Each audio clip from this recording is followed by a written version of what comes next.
Bom dia! O tema do nosso trabalho é Aspectos de Sociedade e Meio Ambiente, ministrado pela professora Kátia Gonçalves Gutierrez e composto pelos discentes Kellen de Vasconcelos Alves, Kevila Júlia Gomes Ribeiro e Lucas Pinheiro Pantoja. O que é o meio ambiente? Bom, o meio ambiente é um conjunto de fatores físicos, biológicos e químicos que acerca os seres vivos, influenciando e sendo influenciado por eles. Pode ser entendido também como um conjunto de condições que permite abrigar e reger a vida em todas as suas formas, ou seja, os ecossistemas que existem na Terra. Como que a nossa sociedade trata o meio ambiente? Bom, a primeira imagem mostra uma boa relação do ser humano com o meio ambiente, ou seja, o sucesso da humanidade não se baseia em um homem vencer e dominar a natureza, mas sim do homem trabalhar em harmonia e respeito com o ambiente em que vive.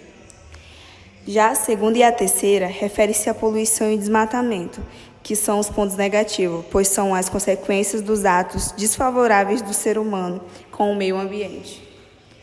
Relações entre sociedade e natureza. As relações entre a sociedade e a natureza refletem e produzem as transformações ocorridas no contexto do espaço geográfico.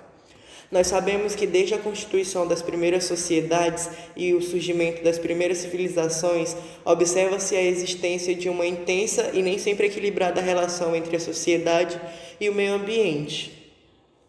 Nós temos uma relação do capitalismo com o meio ambiente. Essa relação diz respeito às formas pelas quais as ações humanas transformam o meio natural e utilizam-se deste para o seu desenvolvimento. Podemos dizer que essa relação, ela fortalece o capitalismo, ela danifica os meios ambientais que causam problemas sociais, elas geram problemas sociais. Um exemplo de problema social que está relacionado ao nosso trabalho é a usina de Belo Monte. Nós sabemos que a usina de Belo Monte ela foi um grande projeto na qual gerou muito dinheiro e grandes impactos ambientais. Nós sabemos que as usinas elas geram energia e são de grande importância, pois são elas que fornecem energia que vai para as nossas casas, para as indústrias e etc. E nós sabemos também que nós temos que pagar com isso, sendo assim fortalecendo o capitalismo.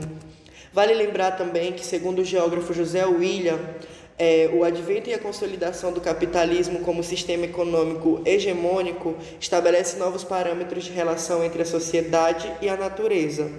A expansão e a consolidação do modo de vida da civilização ocidental, ancorado no capitalismo, impôs ao mundo 3 imperativos, sendo o primeiro o trabalho árduo e voltado para a acumulação do capital, o segundo como o Estado como a única alternativa de organização à política e o terceiro como concepção de natureza como recurso necessário ao desenvolvimento econômico. Sabemos que 10% da água do mundo corre nos rios brasileiros, então temos muito potencial hidrelétrico, mas de modo específico, se aprofundando nisso, a usina hidrelétrica de Belo Monte, localizada no rio Xingu, próximo ao município de Altamira, no norte do estado do Pará, é uma região amazônica que é muito sensível no ponto de vista ambiental e social, porque indígenas e pescadores dependem do rio para viver.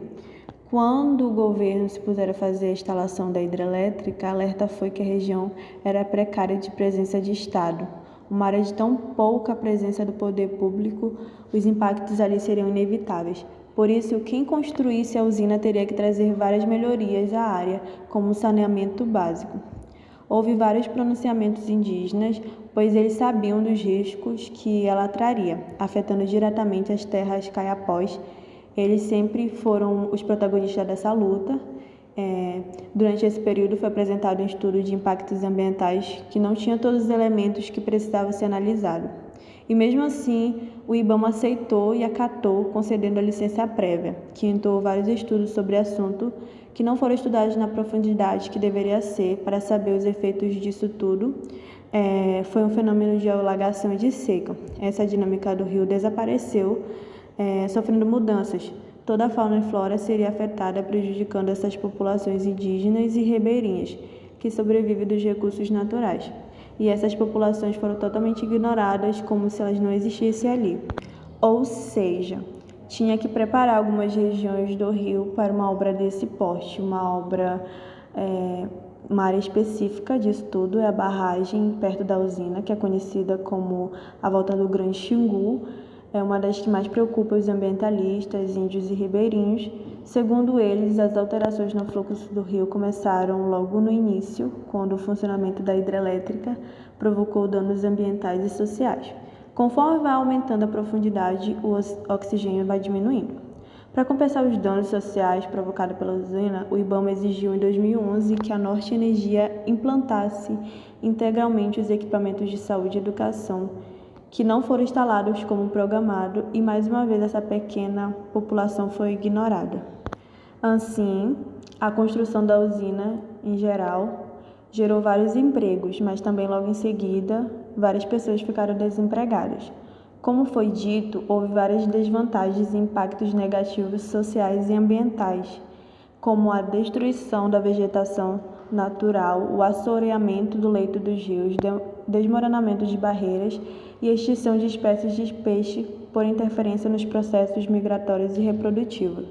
O impacto social causado nas grandes cidades ao redor da hidrelétrica foi a chegada de milhares de trabalhadores para atender a demanda de mão de obra.